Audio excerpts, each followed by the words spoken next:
আসসালামু আলাইকুম। সবাই কেমন আছেন? আশা করি ভালো আছেন। আলহামদুলিল্লাহ আমরাও ভালো আছি। সকাল সকাল এখন এই যে খিচুড়ি রান্না করবো, সবজি খিচুড়ি। তার জন্য সব কিছু রেডি করে নিতেছি। প্রথমে আমি চাউল আর ডাউল একসাথে মিশিয়ে রাখছি আর পেঁয়াজ কাঁচামরিচ কাইটে নিচ্ছি। এখন এই যে আলুটা বুজুরি করে নিতেছি। তারপরে আমি আলু বুজুরি করার পর বিলাতি কাইটে নিমু। বিলাতি আর আলু দিয়ে আমি সবজি খিচুড়ি রান্না করবো। আর অন্য কোনো সবজি ছিল না, বেগুন ছিল, বেগুন দেই নাই। বেগুন দিলে খাইতে সবাই তো পছন্দ করে না। আসলে বেগুন খাইলে শরীর চুলকায়, তার জন্য বাচ্চারা খাইতে চায় না। আমার বোনেও খাবো না, তার জন্য দেওয়া হয় নাই বেগুনটা।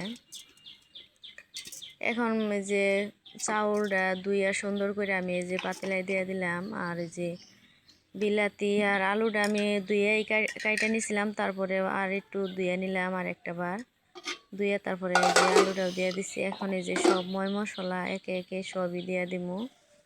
এখানে নিয়ে নিচ্ছে আদা বাটা, রসুন বাটা আর জিরা বাটা আর পেঁয়াজ আর কাঁচামরিচটা কাইটা নিছি।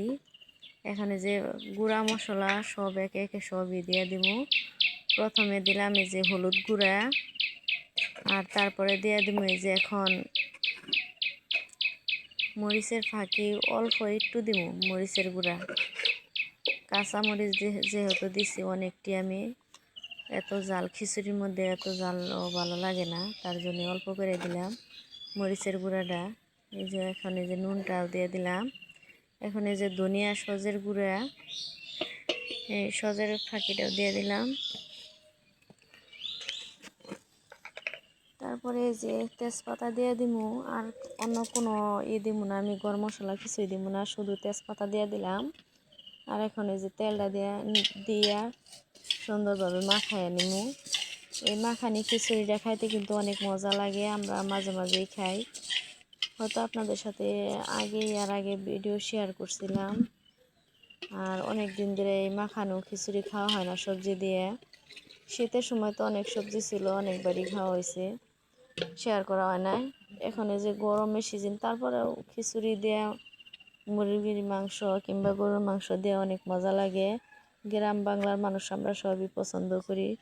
কে কে পছন্দ করেন সবাই কমেন্টে জানাবেন। আর আমার খিচুড়ির কালারটা দেখেন কত সুন্দর আসছে, অনেক সুন্দর একটা কালার আসছে মাখায়া চড়ানোর কারণে। এখন এই যে আমার খিচুড়িটা হয়ে গেছে, নামাই নিলাম। আর বাগার দিয়ে নিব। এখন বাগারের মধ্যে দিয়ে দিচ্ছি আমি শুধু একটু রসুন কুচি, বাটা তো দিয়ে দিছি, তারপরে আবার রসুনটা একটু কুচি করে দিলাম আর পাঁচফোড়ন দিলাম।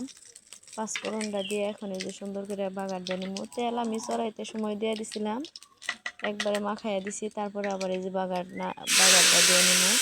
বাগার দেওয়ার কারণে কিন্তু খিচুড়ির মজাটাই অন্যরকম হয়ে যায়। বাগার দিলে খিচুড়িটা খাইতেও ভালো লাগে। আমার খিচুড়িটা দেখেন কত সুন্দর একটা কালার আসছে আর লোভনীয় হয়েছে, মাখা মাখা।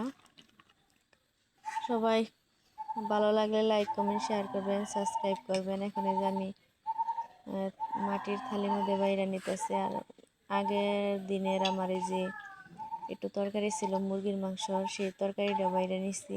এখন এই তরকারি দিয়া খিচুড়িটা খামো সকাল সকাল। সবাই ভালো লাগলে লাইক কমেন্ট শেয়ার করবেন, সাবস্ক্রাইব করবেন, পাশে থাকবেন। আসসালামু আলাইকুম।